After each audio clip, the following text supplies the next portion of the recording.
מנואל נויר הוא אחד מהשוערים הכי טובים בהיסטוריה. בסרטון של היום אנחנו עומדים להסתכל על החימום המלא שלו, המשחק נגד פרגוואי בשלב 32 האחרונות של המונדיאל. אז כן, אני הלכתי לראות את המשחק של גרמניה מול פרגוואי בשלב 32 האחרונות של המונדיאל, והצלחתי לצלם לכם את החימום המלא של מנואל נויר. רק שנייה לפני שמתחילים, אל תשכחו להירשם לערוץ ולסמן פה לייק לסרטון, זה יעזור לי מאוד, ויאללה, בואו נתחיל. כמו שאתם רואים, הדבר הראשון שנויר מתחיל איתו את החימום שלו, זה קודם כל מתיחות דינמיות. זה חשוב מאוד לעשות את זה לפני אימון ומשחק, ככה אנחנו בעצם מחממים את השרירים שלנו, והנה תראו איך הוא עושה את זה.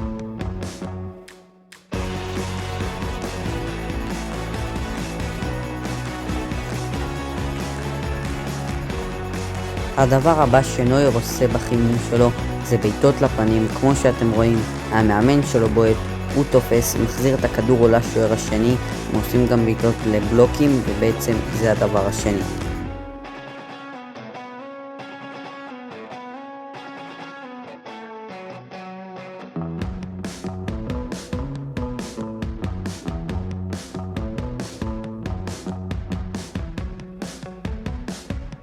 נויר ממשיך בחימום שלו, והדבר הבא שהוא עושה זה בעצם נפילות. כמו שאתם רואים, המאמן שוערים מכין לו כדורים למטה וגם טיפה באוויר, ומיד אחרי זה הם עוברים לבעיטות שקופצות.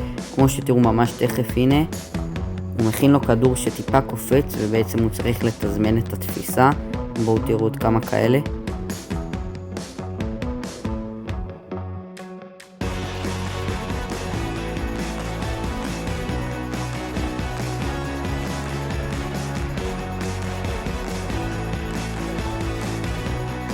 מיד אחרי זה נויר והמאמן שלו מתחילים לעבוד על בעיטות. כמו שאתם רואים, המאמן שלו בועט בעיטות הכי פשוט שיש. עכשיו הוא בעט לחיבור, בוא נראה לאיפה הבעיטה הזאת הולכת, ישר לידיים של נויר. בעצם בועטים בשביל להכין את הגוף הכי טוב שאפשר למשחק.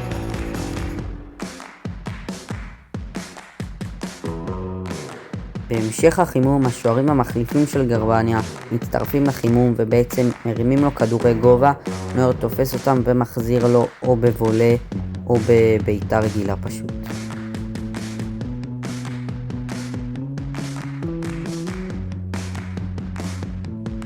ופה הגענו לחלק האחרון בחימום של נויר, שזה בעצם הוא מצטרף לשאר הקבוצה, הם בועטים בעיטות, ובעצם ככה זה בכל מקום. שחקנים מתמסרים ביניהם ואז בועטים בעיטות, לפעמים יש קצת הגבהות מרחוק, אבל זה בעצם סוף החימום. אבל עכשיו בואו נדבר על המשחק שהיה לנויר. כמו שאתם כולכם יודעים, גרמניה הפסידו בפנדלים, זה אחד המשחקים הכי מפתיעים שיש במונדיאל, ומבחינת נויר היה לו משחק יחסית בסדר, לא משחק יותר מדי טוב, הוא כן הצליח לעצור פנדל אחד בדו-קרב פנדלים, אבל זה לא היה מספיק בשביל שגרמניה תעבור. כן חברים, זה היה הסרטון של היום, אני מאוד מקווה שנהנתם. אני עומד להראות לכם את הדו-קרב פנדלים שאני צילמתי מהזווית שלי, ותגידו לי מה אתם חושבים בתגובות. אני עומד להיות בעוד משחק במונדיאל הזה, אז אם אתם רוצים שאני אצלם לכם את החימום גם של השוער שיהיה במשחק הבא, תכתבו בתגובות, וכמובן אל תשכחו להירשם לערוץ ולסמן פה בלייק. אני עומד לראות אתכם בסרטון הבא, ועד אז, יאללה ביי.